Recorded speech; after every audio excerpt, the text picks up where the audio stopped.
Assalamualaikum warahmatullahi wabarakatuh. Jumpa lagi bersama saya di channel ini. Kita akan melihat video tentang tanggapan Gus Abbas mengenai polemik nasab habaib di Indonesia ini dan menanggapi tanggapan dari Buya Yahya dan Gus Nasron. Mari kita lihat videonya. Hadis tentang masalah ahlul bait itu diucapkan oleh Rasulullah bukan untuk ahlul bait, tapi untuk orang-orang lain supaya mencintai ahlul bait. Jadi kalau demikian berarti ahlul bait, apalagi oknum-oknum habaib yang mengaku dirinya cucunya Rasulullah, itu jangan sekali-kali menggunakan hadis ini di depan orang lain, karena ini hadis bukan untuk Anda. Ini untuk orang supaya mencintai ahlul bait.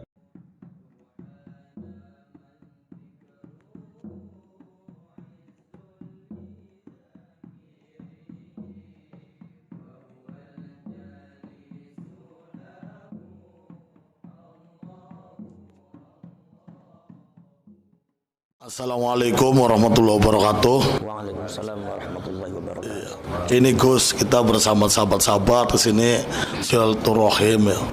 Mau ya tanya-tanya lah. Kaitannya panjenengan ini belum mengeluarkan statement Gus tentang sekarang yang lagi viral di media sosial. Apa? Kaitannya tentang ya itu mengaku-ngaku cucu Rasulullah ya, mengaku-ngaku nasab ya, membangga-banggakan nasab. Itu menurut panjenengan bagaimana itu Gus? Assalamualaikum warahmatullahi wabarakatuh. Waalaikumsalam warahmatullahi wabarakatuh. Zaman sekarang memang yang sedang viral itu adalah ada oknum habaib yang membangga-banggakan nasabnya kepada Rasulullah. Sekarang saya tanya, kalau seumpama dia itu membangga-banggakan nasabnya kepada Rasulullah, saya tanya dasarnya apa? Kalau seumpama ada yang mengatakan dasarnya Quran, iya ada Quran. Kalau dasarnya hadis, saya tahu hadisnya ada. Tapi dasarnya apa? Ini adalah akibat orang tersebut tidak memahami konteks hadisnya Rasulullah. Ini akibat pemahaman keilmuannya tidak nyambung dengan para ulama. Sanad itu nggak penting matanya saja, tapi yang penting lagi pemahamannya harus nyambung, muttasil. Jangan cuma sanadnya, bukan sekedar qiraatul Qur'annya, tapi fahmul Qur'annya. Itu harus nyambung dengan para ulama, para kiai dan ulama-ulama salaf. Begitu juga kita belajar hadis, bukan sekedar matanya saja sanadnya nyambung, tapi pemahamannya itu juga harus nyambung. Kalau nggak nyambung repot seperti ini akhirnya. Hadisnya Rasulullah tentang masalah ahlul bait ada. Oh, saya itu jurusannya hadis loh. Ada. Itu kasusnya sama juga dengan yang kemarin tuh, masalah sodakohnya Pak Yusuf Mansur. Ada enggak dalilnya dalam Al-Quran? Ada. Anfiqu mimma razaqakumullah. Ada. Hadisnya ada tidak? Ada. Tetapi saya katakan orang-orang yang membawa Al-Quran dan hadis untuk meminta sodako kepada orang lain, ini orang jahil. Kalau ada oknum habaib atau orang yang mengaku dirinya cucunya Rasulullah, membangga-banggakan nasabnya di depan orang lain, ini orang jahil. Orang yang sanad keilmuannya, pemahaman keilmuannya tidak nyambung dengan ulama-ulama salaf. Jadi nggak seperti itu. Kalau dibilang hadisnya ada. Cuma Anda harus tahu bahwa hadis itu ada tempatnya. Quran itu ada tempatnya. Likulli maqalin maqam. Setiap semua ucapan itu ada tempatnya. Hadis tentang masalah ahlul bait itu diucapkan oleh Rasulullah bukan untuk ahlul bait, tapi untuk orang-orang lain supaya mencintai ahlul bait. Jadi kalau demikian berarti ahlul bait, apalagi oknum-oknum habaib yang mengaku dirinya cucunya Rasulullah, itu jangan sekali-kali menggunakan hadis ini di depan orang lain, karena ini hadis bukan untuk Anda. Ini untuk orang supaya mencintai ahlul bait. Contohnya begini, Al-Quran dengan hadis tentang masalah fadilah sodako itu bukan untuk orang yang minta sodako, tetapi untuk orang yang mau memberi sodako. Jadi jangan sekali-kali Anda itu kalau semua membuat proposal atau ingin dapat sodako dari orang lain, itu kemudian dalilnya Al-Quran dan hadis ini. Ini namanya godam orang suruh sodako dengan Al-Quran dan hadis. Inilah orang jahil, orang sesat, orang yang pemahaman dan penalaran keilmuannya tidak mutasil, tidak nyambung dengan para ulama salafus saleh, tidak nyambung. Maka dari itu jangan sampai seperti itu. Jadi jangan sampai ini disalahgunakan orang lain. Mengaku dirinya bahwa saya itu ini kata Rasulullah seperti ini sekarang. Loh, ini hadis bukan untuk Anda. Ini hadis untuk orang supaya mencintai ahlul bait. Apalagi nasab daripada Ba'alwi ini lagi dipermasalahkan, ya kan? Masih banyak dipermasalahkan, ya. Nah ini makanya jangan suka seperti itu. Ini bisa-bisa menjatuhkan nilai daripada hadisnya Rasulullah itu sendiri. Nilainya jadi jatuh gara-gara Anda, karena Anda salah menempatkan. Nilai Al-Quran dan hadis tentang sodako bisa-bisa jatuh gara-gara Anda, karena Anda tidak bisa menempatkan. Akhirnya orang ketika didalili itu nggak mempan. Kenapa? Ya gara-gara Anda itu menyalahgunakan hadis dari Al-Quran dan Al-Quran, menyalahgunakan dalil untuk tujuan yang tidak benar dan ditempatkan pada tempat yang tidak benar. Makanya saya harapkan orang-orang semacam itu ngaji dulu lah. Gak usah banyak bicara Quran dengan hadis tuh. Anda tuh baca Qurannya saja masih belang-belentung, nggak pakai tajwid. Baca kitabnya saja udah dengan santri saya lebih pintar santri saya. Udah apalagi nahwu sorof dengan balaghah. Ya. Jangan dibilang nahwu sorof itu nggak penting. Penting. Anda mengatakan tidak penting, tapi ulama mengatakan wan nahwu aula awalan ayyu'lama idzil kalamu dunahu lam yufhama. La yufhama itu lan tu linafil abad. Tanpa nahwu sorof, maka Quran dan hadis tidak mungkin bisa dipahami dengan benar. Mungkin Anda bisa paham tapi nggak benar. Contohnya ya seperti tadi, membanggakan nasab dengan hadisnya Rasulullah, meminta sodakoh dengan hadisnya Rasulullah dan Al-Quran. Ini gara-gara Anda tidak benar memahaminya. Kenapa? Anda tidak belajar, ilmunya tidak nyambung, pemahaman Quran dan hadisnya tidak nyambung dengan ulama salaf. Inilah perlunya sanad di dalam Nahdlatul Ulama di pesantren itu selalu ada. Bukan sekedar matanya saja, tetapi juga adalah pemahamannya. Jadi jelas nggak benar kalau ada habaib semacam itu penyelewengan makna hadis. Itu bisa disebut bisa penipuan atas nama agama itu. Nggak boleh. Seperti halnya juga oknum-oknum yang meminta sodako untuk menggunakan Al-Quran hadis. Ini sudah penipuan mengatasnamakan agama. Ini sudah penyelewengan makna dalil ini. Nggak boleh seperti itu. Dosa, wah dosa, jelas dosa. Sangat berdosa sekali. Tapi kalau orang semacam itu yang nggak ngaku dosa, udah biarin aja. Urusan dia dengan Allah, ya orang jahil namanya juga. Orang jahil itu yang nggak tahu kalau dirinya salah juga nggak tahu. Nah itu seperti itu cara. Makanya belajar dulu lah yang benar. Belajar hadis yang benar, nahwu sorof yang benar. Nahwu sorof yang benar. Jangan dibilang, oh itu kan rafa nasab kan sama aja itu biasa. Jangan Anda bilang biasa.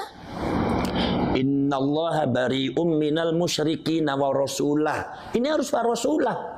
Sesungguhnya Allah dan Rasulnya tidak bertanggung jawab terhadap orang-orang musyrik. Coba kalau dibaca wa rasulih, innallaha bari'um minal musyrikin wa rasulih. Jadi sesat. Sesungguhnya Allah tidak bertanggung jawab terhadap orang musyrik dan Rasulnya. Berarti Rasulnya berarti sesat. Ini pemahaman salah gara-gara apa? I'rabnya salah. Makanya yang namanya i'rab itu sangat penting di nahwu sorof. Belajar nahwu sorof dulu lah. Kalau Anda itu baca antara fa'il dan maf'ulnya nggak benar, baca bagaimana itu sighat fa'ala yufa'ilu, mana yang harus fa'ala, mana yang harus af'ala, mana yang harus majhul, mana yang maklum. Anda belum tahu, ya udah Anda jangan mendebat para ulama, para kiai lah. Orang jahil Anda tuh. Orang jahil nggak usah bicara, nggak bicara agama, nanti rusak agamanya nanti. Gara-gara Anda tuh.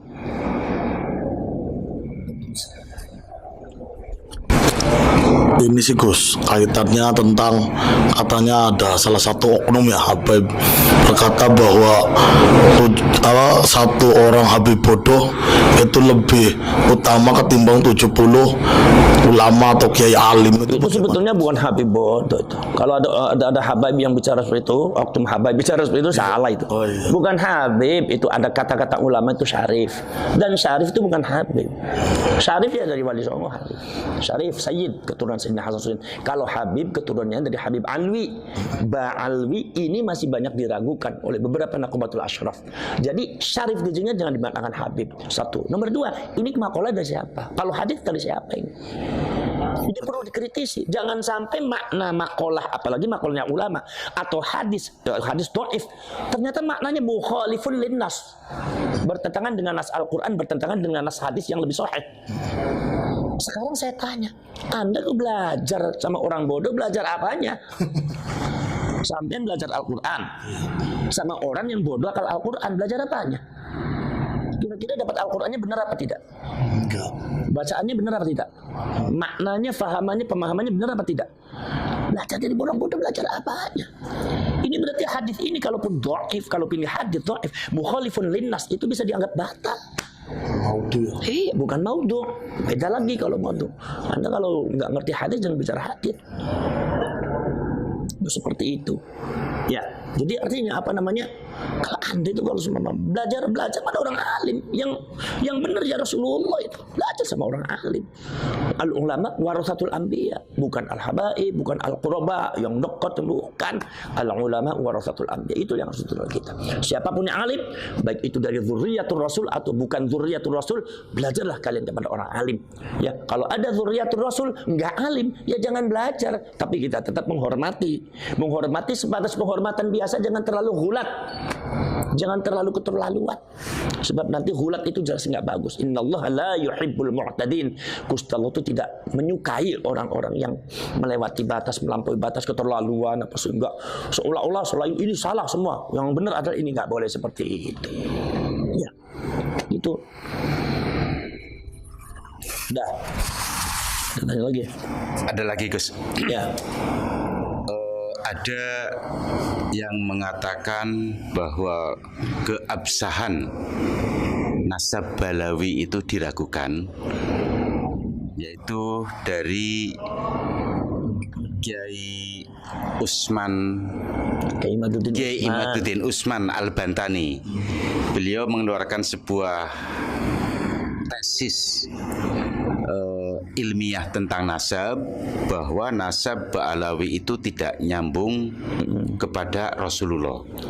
Sementara kita tahu bahwa di nasab Ba'alawi itu kan juga banyak ulama-ulama besar, Gus. Salah satu contoh dari Habib Ali Kuitang, Habib Soleh Tanggul, nah yang masih hidup Habib Lutfi, juga Habib-Habib lainnya. Apakah itu kalau kita ikut meragukan, apakah tidak dikatakan su'ul adab, Gus? Mohon pencerahannya. Ya begini. Jadi Anda jangan merancukan antara kajian hasil ilmiah dengan adab. Itu beda. Kalau Kiai Imaduddin yang saya lihat itu kajian ilmiah. Jadi kalau Anda kalau membantah ya secara ilmiah. Kalau kajian ilmiah ternyata dapatnya tidak sesuai dengan apa yang sudah ditetapkan, nggak jadi masalah. Wong itu masalah ilmiah, masalah biasa ilmiah. Tidak ada kaitannya dengan adab dan akhlak. Kalau Anda bicara masalah debat ilmiah, kemudian Anda kalah, kemudian Anda menggodamnya dengan adab dan akhlak. Ini sistem seperti ini yang dipakai oleh Fir'aun. Fir'aun itu pada waktu debat dengan Nabi Musa, ketika ditanya, Musa kamu itu Tuhannya siapa? Kata Nabi Musa, Tuhan saya yang bisa menghidupkan, yang mematikan. Tuhan saya ada yang bisa menghidupkan, mematikan. Kemudian tiba-tiba Fir'aun menghadirkan dua orang, yang satunya dibunuh, yang satunya dihidupkan. Kata Fir'aun, wa ana uhyi wa umit.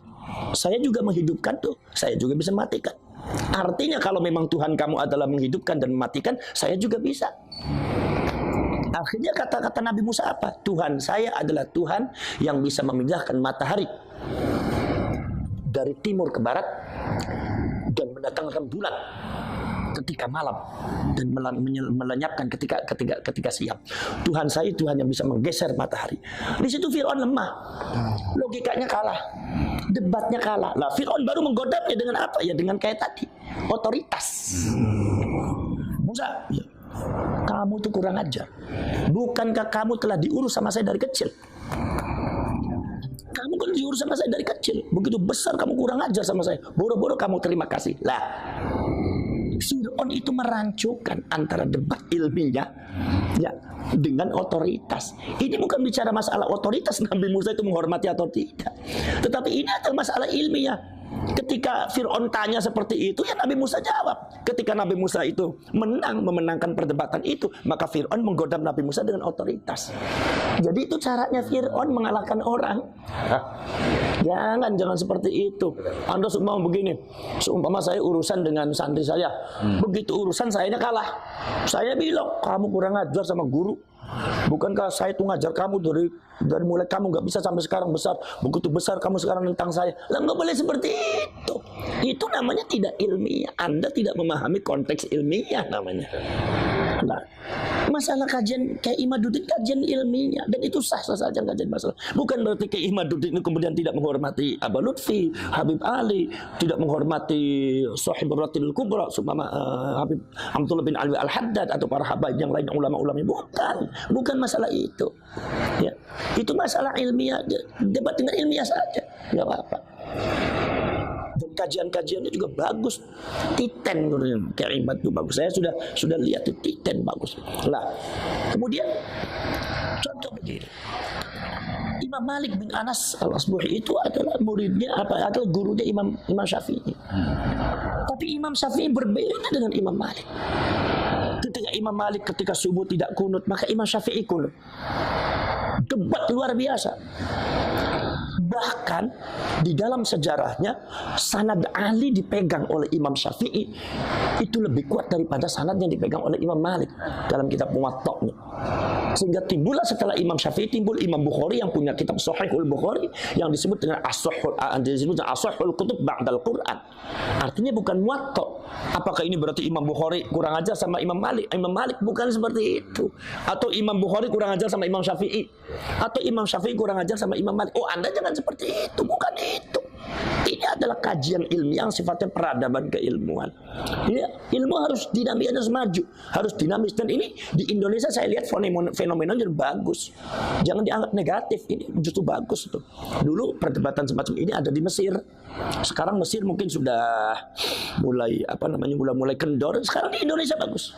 Walaupun yang perdebatannya sangat luar biasa. Karena apa? Karena menyangkut implikasi dari ketika Kiai Imad mengatakan seperti itu, maka implikasinya membatalkan seluruh nasabnya para habaib. Itu kan begitu. Ya. Dan itu menurut saya nggak jadi masalah.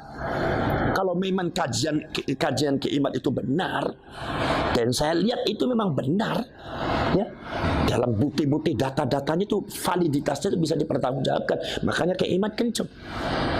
Itu ya kita nggak usah jadi masalah. Ya, nggak usah jadi masalah. Sekarang begini, Imam Syafi'i dengan Imam Malik, bahkan Imam Ahmad bin Hanbal. Imam Ahmad bin Hanbal disuruh ijtihad sama Imam Syafi'i. Ya Ahmad ijtihad. Ijtihad kamu Ahmad. Imam Ahmad bingung gimana saya harus berbeda pendapat dengan guru saya, apakah sul adab atau tidak. Kata Imam Syafi'i ijtihad Ahmad, ijtihad, jangan sama dengan saya. Akhirnya Imam Ahmad berijtihad dengan sekuat tenaga, barulah mendapatkan hukum-hukum yang berbeda dengan gurunya. Betapa luar biasa Imam Ahmad. Apakah Imam Ahmad itu kemudian ketika mengatakan Imam Syafi'i dalam hal ini guru saya salah, apa itu kurang ajar? Enggak. Apa itu sul adab? Oh tidak. Itu hal ilmiah. Seperti masalah tayamum, bagaimana Imam Malik dengan Imam Syafi'i berbeda. Bahwasanya kata Imam Syafi'i, Imam Malik itu karena riwayatnya belum banyak datang di Imam Malik tuh.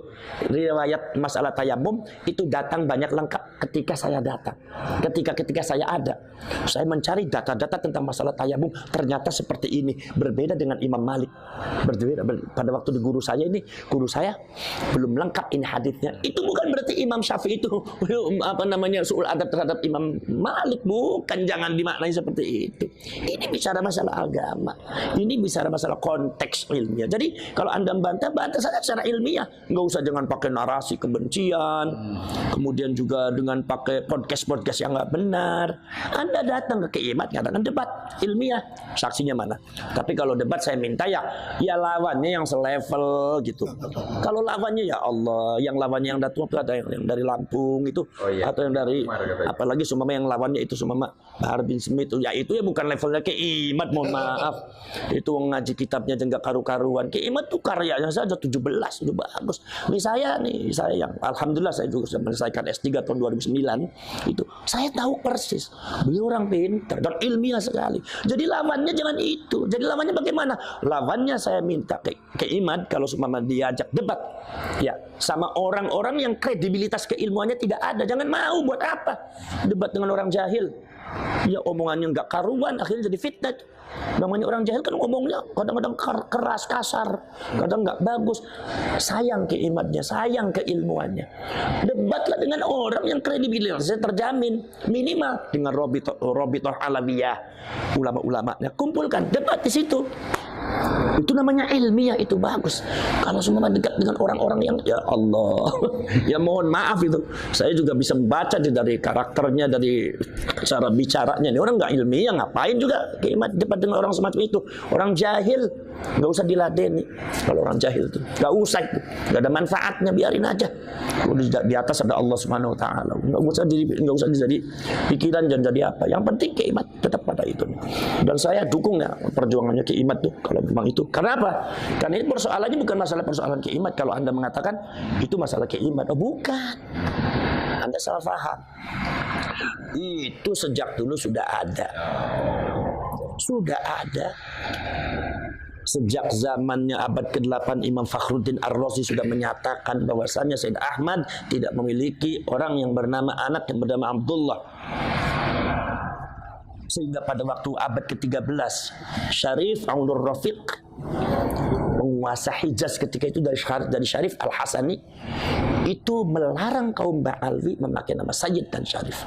Kenapa melarang? Karena beliau raja. Itu berarti kan sebelumnya sudah ada kajian, berarti kan sudah ada polemik, dan itu karena itu sudah ada ketetapan. Satu. Nomor selanjutnya yang terbaru di antara adalah salah satu naqib daripada Nakobatul Ashraf yang ada di Mesir. Itu salah seorang syarif yaitu Al-Hasan, itu juga mengatakan ada ibtalun nasab li ali Ba'alwi, membatalkan nasab bagi keluarganya Ba'alwi dengan catatan-catatan secara ilmiah. Itu seorang naqib, beliau seorang nasabah dari Nakobatul Ashraf yang ada di Mesir. Mengatakan bahwa itu nasabnya Ba'alwi, kesimpulannya nasabnya Ba'alwi dari beberapa faktor-faktor yang sudah saya jelaskan, katanya nasabnya Ba'alwi itu adalah batilun ghairu sahihin, sudah batil ghairu sahih lagi. Berarti artinya apa? Kalaupun ada perdebatan, itu karena apa? Menurut mereka para nasabah yang ada di internasional khususnya Nakobatul Ashraf, semua baik ada di Irak ataupun ada di Irak atau ada di Mesir, itu mengatakan bahwasanya adanya nasab nyambung Ba'alwi adalah klaim sepihak dari Ba'alwinya atau dari ulama-ulama yang ada hubungan emosional dengan Ba'alwi, ya seperti yang dikemukakan oleh Kiai Imaduddin. Memang itu ada benarnya, karena yang berpendapat begitu bukan Kiai Imad aja, dulu udah ada. Saya juga waktu kecil sudah ada beberapa mbah saya dan dikasih tahu sama abah saya bahwasanya Ba'alwi itu memang terputusnya di Abdullah dan Ubaidillah. Saya saja waktu muda udah tahu seperti itu. Dan sebelum viral masalah ini belum ada, saya udah tahu bahwa itu sudah ada masalah. Jadi artinya ya Anda nggak usah debat dengan Kiimat, debat dengan semuanya, termasuk dengan Syarif Abdul Rafiq, Nakobatul Ashraf yang ada di Mesir, yang ada di Irak, dan yang lainnya, Imam Fakhruddin Ar-Razi.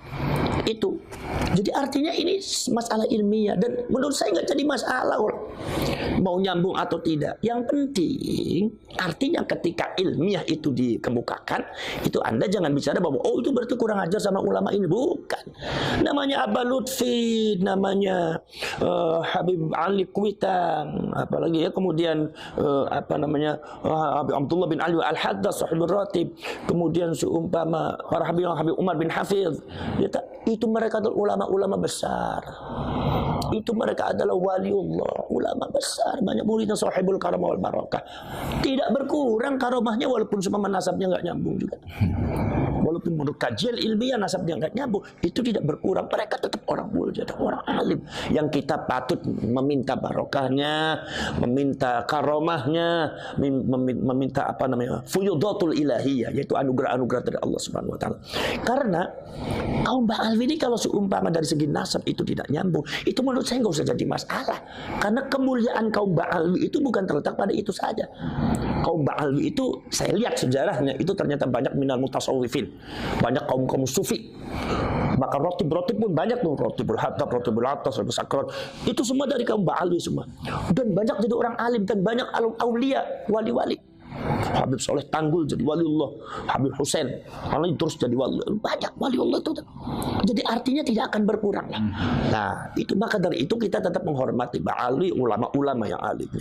Nah, tapi kalau ada oknum Ba'alwi yang kadang-kadang berbuat tanpa tidak ada sopan santunnya, tidak ada akhlaknya, baru itu kita harus dihentikan. Kalau nggak dihentikan ini bahaya. Anda jangan macam-macam di sini, karena Anda kisahnya betul. Kenapa? Karena dari Ba'alwi itu bukan yang jadi masalah di Indonesia, dan bukan ya, khususnya di Indonesia itu adalah bukan masalah nasab saja, sejarah kedatangannya pun sudah bermasalah. Bagaimana Habib Utsman bin Yahya Mufti Betawi ya yang digaji oleh Belanda, kemudian beberapa fatwanya banyak bertentangan dengan ulama-ulama yang sudah ada, bahkan melemahkan, padahal beliau datangnya tahun abad ke-18. Ya kan, beliau datangnya barusan dipanggil oleh Belanda, sementara ulama-ulama yang keturunan Wali Songo sudah ada.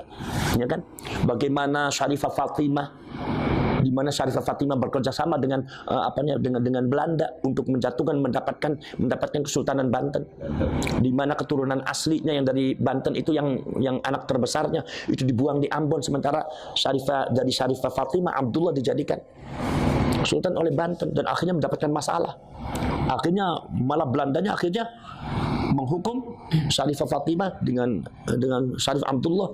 Karena apa? Karena kalau di mata Belanda karena sudah tidak bisa bermanfaat lah, makanya harus dihukum. Sebetulnya kalau semua masih punya kekuatan yang akan digunakan. Bagaimana Habib Abdurrahman Al-Masyhur Az-Zahir yang ceritanya kontroversial di Aceh, di mana mengkhianati perjuangannya orang Aceh, bekerjasama dengan orang apa dengan beberapa oknum dari India. Dan bagaimana yang lainnya ini juga datangnya bermasalah ini. Arab dari Hadramaut tuh, ya. Nah ini. Maka dari itu ini bermasalah. Udah datangnya bermasalah. Mereka dijadikan masyarakat strata nomor 2 setelah Belanda. Sementara masyarakat Indonesia ketika zaman Belanda dijadikan strata yang paling bawah. Jadi Anda jangan sampai di bawah sampai sekarang itu. Sekarang udah merdeka. Sekarang Belanda udah nggak ada. Jadi Anda strata seperti itu jangan di bawah-bawah. Anda jangan membanggakan diri, merasa dirinya adalah di atas orang pribumi. Lah salah Anda, berarti Anda masih membawa misi Belanda. Jadi menurut saya itu fakta sejarah, bukan provokasi. Itu fakta sejarahnya seperti itu. Dan itu fakta sejarah tentang nasabnya seperti itu. Tinggal Anda transformasi. Kaum Ba'alwi itu mengadakan transformasi. Tunjukkan kepada masyarakat bahwa kami tidak seperti itu. Bahwa kami sekarang tidak seperti itu. Dulu sama Belanda iya, tapi sekarang kami niat untuk setia kepada Indonesia. Dan jangan buat provokasi dan buat kerusuhan, kegaduhan ada di Indonesia. Ingat loh, kalau seandainya ada kegaduhan di Indonesia, sejarah Anda seperti itu, Indonesia tidak pernah pandang mundur. Indonesia itu banyak pejuang-pejuang yang tidak pernah takut sama siapapun. Dari mulai Aceh, dari mulai Makassar, dari mulai Sumatera, dari mulai Jawa, dari mulai Sunda, dari mulai Jawa Timur sampai Madura, dari Kalimantan, Sulawesi. Semua itu adalah para pejuang-pejuang yang tidak pernah mundur, tidak pernah takut sama siapapun. Darah tetes darah, mati di depan mata, nyawa pun siap digadaikan. Itu nggak jadi masalah, itu demi untuk Indonesia. Jadi kami tidak pernah takut sama siapapun. Kalau Anda seumpama tidak mau berbuat benar di negara kita, kalau Anda tidak mau menghormati adat budaya dan menghormati tokoh-tokoh kita yang ada di Indonesia ini, dan Anda melakukan tindakan-tindakan yang tidak terpuji di Indonesia ini, awas, hati-hati, akan menghadapi seluruh rakyat Indonesia akan bergerak Jangan sampai Anda terusir gara-gara hal yang tidak benar yang Anda lakukan. Apalagi kenapa? Karena Anda dari segi sejarah juga seperti itu bermasalah dan nasabnya juga bermasalah. Ini dua yang jadi poin yang sangat besar. Makanya Anda harus maklumi. Anda maklumi, berbuatlah yang baik Anda. Berilah manfaat untuk negara ini. Berilah masukan-masukan kepada masyarakat yang baik.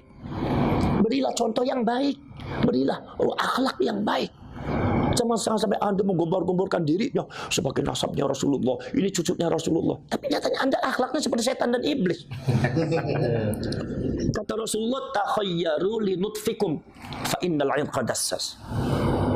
Rasulullah mengatakan, milihlah kalian untuk jodoh kalian, untuk anak cucu kalian, milih perempuan yang baik.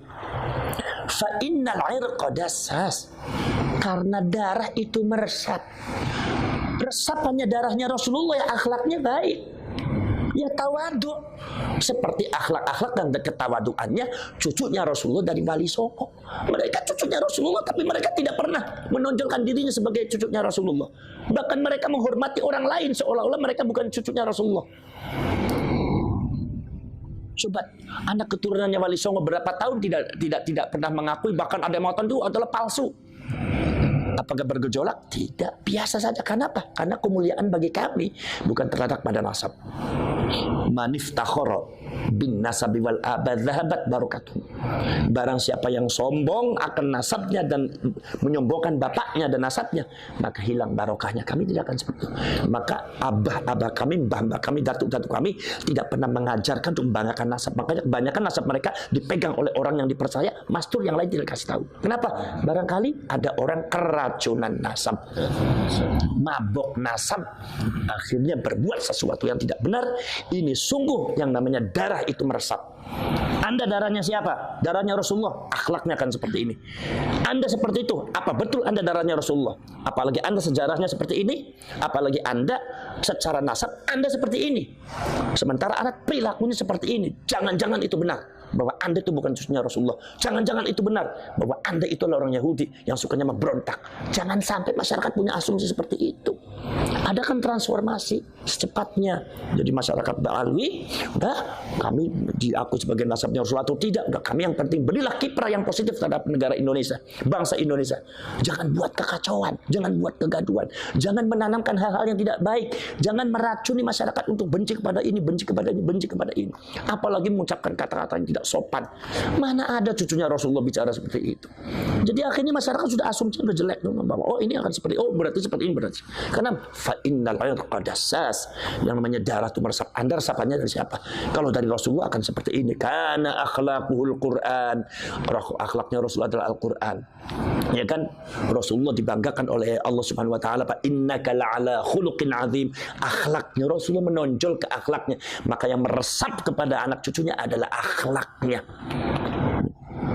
Kalau Anda akhlaknya mukhalifun lirrasul, ada seorang laki-laki mengaku dirinya, di dalam dirinya ada darahnya Rasul, tapi akhlaknya, sifatnya, tingkah lakunya, pola hidupnya bertentangan dengan Rasul, siapa yang mau percaya? Dasasnya kemana ini? Ya. Jadi seperti itu. Jadi masalah keimat ya ada ilmiah saja. Bukan berarti keimat itu menabrak ini. Ilmiah aja, ada ilmiah aja. Karena apa? Karena masalah itu bukan masalah keimat aja, itu masalah dari dulu udah ada. Itu masalah. Jadi Anda jangan mengatakan itu masalah keimat, bukan, dari dulu sudah ada. Cuma keimat itu hanya memunculkan tesisnya. Jadi tesis ilmiah.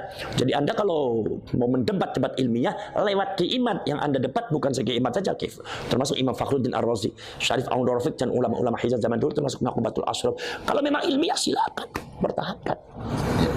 Ya. Jadi jangan menjelekkan dengan narasi-narasi kurang bagus. Menurut saya ini perkembangan sebetulnya keilmuan yang sangat baik sekali untuk rakyat Indonesia. Sehingga rakyat Indonesia semakin dewasa dan semakin pintar. Itulah Indonesia, hebatnya begitu. Terus ya. Pendapat itu Gus kaitannya dengan statementnya Nusron Wahid yang katanya yang menyuruh kau tes DNA untuk kaum habaib itu katanya kaum homoni lupus katanya, dan statementnya Buya Yahya itu juga Gus katanya kurang ajar katanya yang nyuruh tes DNA sama para habaib itu Gus. Sekarang saya tanya yang bersangkutan dasarnya apa? Seumpama itu kurang ajar, lebih kurang ajar mana? Untuk mencari kebenaran dan kepastian nasab dengan DNA, atau ada orang yang masih diragukan nasabnya, mengaku dirinya nasabnya kepada Rasulullah, tapi berbuat dengan cara yang kasar, menyebut binatang, semata mereka membawa bendera nasabnya Rasulullah. Menurut Anda lebih kurang ajar mana? Kurang ajar itu Gus tadi yang mengaku nasab. Ada orang mengaku dirinya nyambung kepada Rasulullah, tetapi binatang itu semua, meremehkan orang lain, menyebut kiai ulama itu dengan namanya saja, provokasi masyarakat, kata-katanya kasar, tapi mereka mengatakan saya adalah cucunya Rasulullah. Sekarang lebih kurang ajar mana dengan tes DNA? Makanya saya tanya, orang bicara begitu dasarnya apa? Siapa yang tahu? Sekarang saya tanya, sekarang siapa yang Pak Nusron Wahid? Pak Nusron Wahid. Pak Nusron Wahid itu ahli nasabah bukan? Bukan. Bukan ahli hadis, bukan ahli tafsir kan? Iya. Bukan faknya kan? Bukan. Masalah nasab begini. Lalu bicara itu untuk apa? Sekarang saya tanya, yang satu namanya Bu Yahya. Bu Yahya. Bu Yahya termasuk nasabah. Ngerti nggak masalah ilmu nasab? Pernah neliti kayak Imat nggak? Pernah ya. Saya ini spesialis saya tafsir hadis. Tafsir hadis, ya udah pegang tafsir hadis. Masalah nasab saya dengerin Imat, walaupun Imat usianya jauh di bawah saya, tapi saya dengerin karena ini ilmiah, ini spesialisasinya dia. Saya tidak berhak untuk menyalahkan, karena spesialisasi saya adalah tafsir dengan hadis. Ini namanya konteks ilmiah. Makanya saya tanya, kalau seumpama Bu Yahya mengatakan seperti itu, dasarnya apa sampai bicara begitu? Sampai pernah neliti kayak Imat belum? Belum pernah. Untuk apa bicara seperti itu? Itu membuat fitnah itu seperti itu. Itu namanya yang disebut sama saya narasi nggak benar. Kalau Pak Nusron Wahid dasarnya apa? Sampai itu meneliti nasab enggak? Masalah-masalah DNA enggak? Apalagi pernyataannya Pak Nusron itu bertentangan dengan hasil bahsul masail, masalah tes DNA itu boleh di zaman NU. Lah Anda sebagai waketum tapi Anda nggak ngerti masalah perkembangan di NU, buat apa Anda jadi waketum? Seharusnya kan nggak seperti itu. Tanya dulu, fas'alu ahla dzikri in kuntum la ta'lamun. Kalau Anda belum tahu, jangan langsung menjustifikasi seperti ini. Tanya dulu yang pada ahli ilmu. Saya itu spesialisnya tafsir hadis. Saya masalah nasab tanya sama Kiai Imat, dengerin, menghargai. Jangan Imat salah ini. Mentang-mentang saya punya guru habaib, mentang-mentang saya itu banyak saudara yang habaib, Bang Alwi. Saya juga banyak saudara Bang Alwi, dari bin Yahya, dari Segaf, dari Al-Jufri, dari Al-Habsyi, banyak ponakan-ponakan saya. Tapi bukan seperti itu caranya. Jadi artinya jangan seperti inilah yang disebut dengan satu sikap tindakan yang tidak dewasa. Justru yang buat gaduh yang seperti ini, bukan Imatnya. Kalau Imat itu adalah sudah memenuhi konteks-konteks ilmiah. Memang dari dulu yang namanya konteks ilmiah seperti itu. Anda jangan kaget kalau jadi, apalagi Anda mengatakan orang NU, lah kok kagetan? Kok jadi orang NU kok kagetan kan sih? Jadi orang NU jangan kagetan, biasa aja. Gus Dur nggak pernah kagetan. Biasa aja kata, orang kok kagetan, benar kata Gus Dur, nggak usah kaget. Jadi apa dasarnya? Yang masalah yang berkaitan dengan DNA itu di bahsul masail NU sudah ada. Dari dulu sudah ada. Saya juga ikut bahsul masail kok. Sering dengan masalah tes DNA. Yang disebut kalau bahasa kitabnya itu al-qiyafah. Orang namanya al-qafah. Qiyafah itu boleh.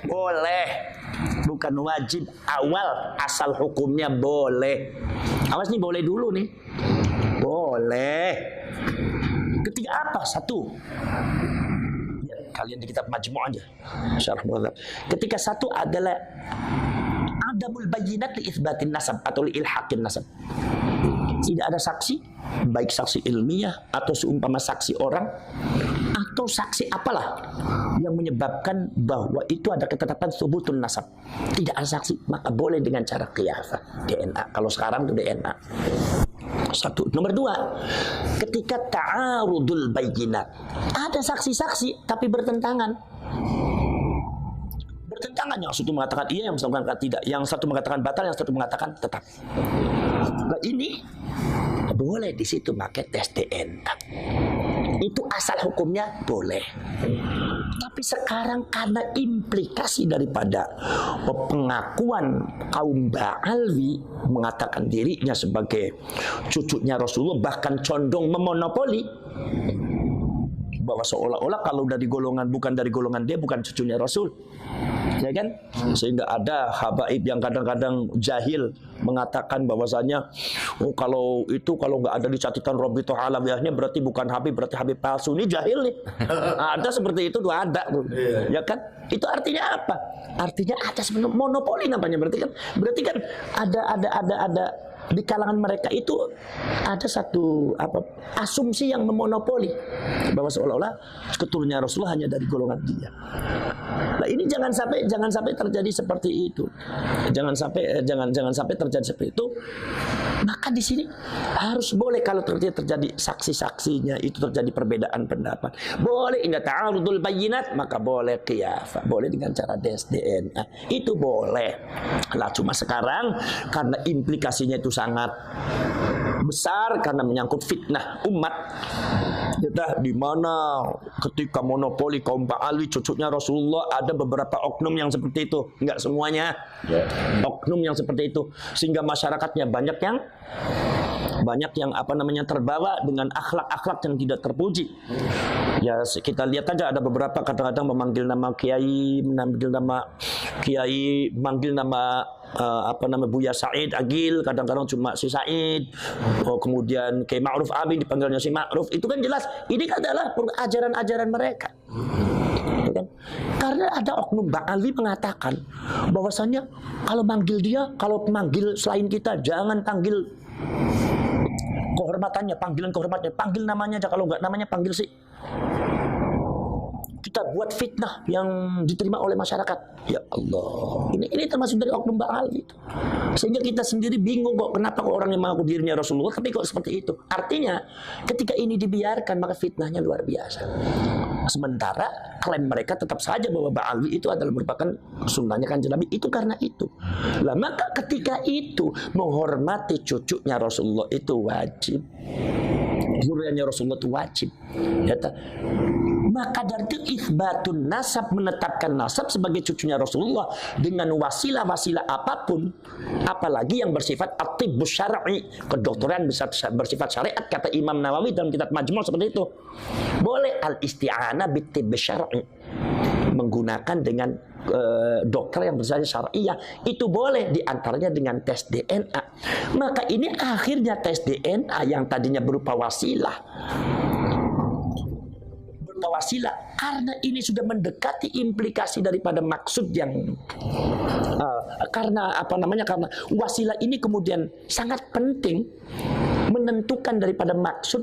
Tanpa wasilah ini maksud ini maka tidak akan bisa dicapai. Bagaimana mungkin kita akan bisa menghormati Rasulullah, keturunannya Rasulullah, kalau kita tidak tahu kalau itu keturunannya Rasulullah, kalau kita masih meragukan, ya kan? Maka dari itu di sini kan akhirnya apa yang disebut dengan usul fikih adalah al-wasail fi hukmil maqasid. Akhirnya wasilah dihukumi sama dengan maksud. Ketika maksud menghormati zuriatnya Rasul itu wajib, maka wasilah untuk mendapatkan itsbatun nasab li zuriatir Rasul itu juga hukumnya wajib. Jadi apa yang disebut oleh usul fikih yaitu adalah al-wasail fi hukmil maqasid. Wasilah bisa jadi akhirnya hukumnya sama dengan dimaksud. Dengan apa? Dengan tujuan. Jadi ketika kita itu wajib menghormati zuriatnya Rasul, tapi kita tidak tahu, bagaimana mungkin kita bisa menghormati zuriatnya Rasul kalau kita tidak yakin kalau itu zuriatnya Rasul? Kalau kita tidak tahu bahwa itu zuriatnya Rasul, maka kita ketika menghormati zuriatnya Rasul itu hukumnya wajib. Maka wasilah untuk mendapatkan itsbatun nasab li zuriatir Rasul juga hukumnya wajib. Akhirnya DNA itu juga akhirnya bisa jadi wajib untuk dalam rangka daf'ul fitnah, yaitu menolak fitnah, daf'ud darar, menolak bahaya. Ini kenapa? Karena ini dalam satu bingkai, satu pembahasan sejak zaman dahulu itu sudah banyak syak, keraguan, dan asyakku yuzalu. Keraguan itu harus dibuang. Ma la yatimul wajib illa bihi fahuwa wajib. Kita menghormati cucunya Rasul adalah merupakan tujuan kita, itu wajib. Tapi tidak sempurna kecuali dengan tes DNA, karena kita tidak yakin dengan literatur yang ada. Maka akhirnya hukumnya wajib juga. Ini yang disebut dengan al-wasail fi hukmil maqasid. Al-wasail fi hukmil maqasid. Ya ini jadi nggak ada dasarnya itu kalau Anda mengatakan itu nggak boleh, itu nakut-nakutin begitu nggak boleh itu dalam ilmu. Itu nanti diketawakan sama kaum intelektual, diketawakan. Jadi orang banyak tertawa nanti. Memalukan. Jangan seperti itu. Jadi biarkan saja Kiai Imad mengkaji ilmiahnya, dan itu perkembangannya terus dipantau saja. Nanti debat ilmiah bukan debat ilmiah, atau kalau semua tidak terjadi debat ilmiah ya tentang perkembangannya terus. Jangan buat narasi-narasi yang nggak benar, atau jangan hanya menghadang Kiai Imad dengan podcastnya. Apalagi podcastnya itu ada yang cabutan di sini, ada yang disimpan, ada yang ditampil. Wah, itu kan udah nggak fair. Itu kayak begitu kan, itu yang disebut provokasi. Walaupun nadanya tidak keras, tapi itu provokasi, itu maksudnya. Nggak boleh itu pembohongan publik. Ya, itu kan adalah karena ini mempengaruhi semuanya. Terus ada yang lagi? Sudah. Oh ya udah. Kalau begitu udah. Ya itulah keterangan dari saya. Mudah-mudahan ada manfaatnya. Ya, assalamualaikum warahmatullahi wabarakatuh.